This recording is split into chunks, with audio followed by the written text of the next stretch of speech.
So most of you guys are going to be sourcing from China because that's where you're going to be able to get the best prices and oftentimes the best quality, as we've talked about before. So what you need to know is that business is different in China than it is wherever you're from. Okay, so we're just going to go over some key things that you should know when you're doing business and building relationships in China. And the number one thing is relationships are the most important thing when it comes to the Chinese business culture. So what happens is that contracts, like in the United States, it's very contract based, and in the the Western world, it's all contracts. Well, contracts aren't really that enforceable in China. Now, if you have an actual contract in China and people in China and they make one there, then you have an enforceable contract there.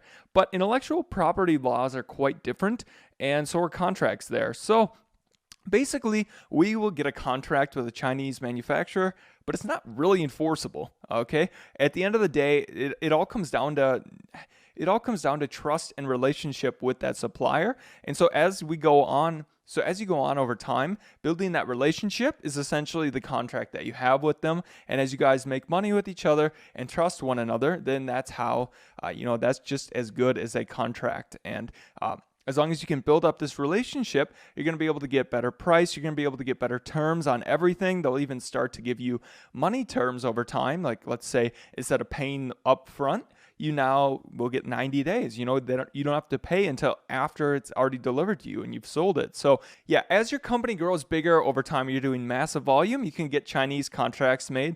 They have this neat little stamp that makes a contract official in China, but you don't need to worry about that right now. Just worry about making a good relationship with a supplier. Here's some highlights about doing business in China. You need to make it very, very clear about what you want. And we want quality. So getting the highest quality product is the most important thing at the end of the day. And you need to repeat that multiple times so that they get that point. So here's another thing. If you ask for a lower price, they're going to find a way to get it, but you're going to end up paying for it. All right. They can always make the price lower, but you suffer on quality and a bunch of other things when you do that. So we're not going to, we want to get a fair price, but we're not going to force them all the way to the ground. If we're going to force the price really low and they don't make much money, they're a business too. They're doing this to make money. So if we're trying to force the prices really low and we're just not a fun person to do business with, they're going to prioritize other people over us. They're not really going to care about the quality. And if they lose our business, so what? We weren't very good to do business with anyways. So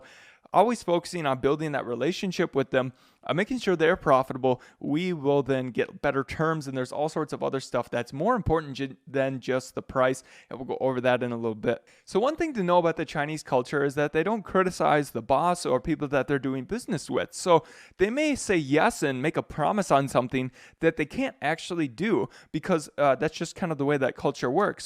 So we need to take some steps to just validate that they actually are, understand what our requests are. And we do that by saying it multiple times and then, kind of finding other ways to validate that they understand what you want. So overall, I hope that this was clear and that you guys are clear with your supplier. And we'll learn more about talking with and building relationships with Chinese suppliers as the section goes on, but just thought that you guys should know this is a general framework. Doing business in China is different than doing business wherever you're from. So if you guys have any tips or previous experience dealing with suppliers in China, if you want to leave them down here, if I didn't say them, I'm sure everybody would appreciate that because obviously there's quite a bit, maybe some good stories, maybe some tips, maybe some horror stories of do's and do nots. That would really help everybody.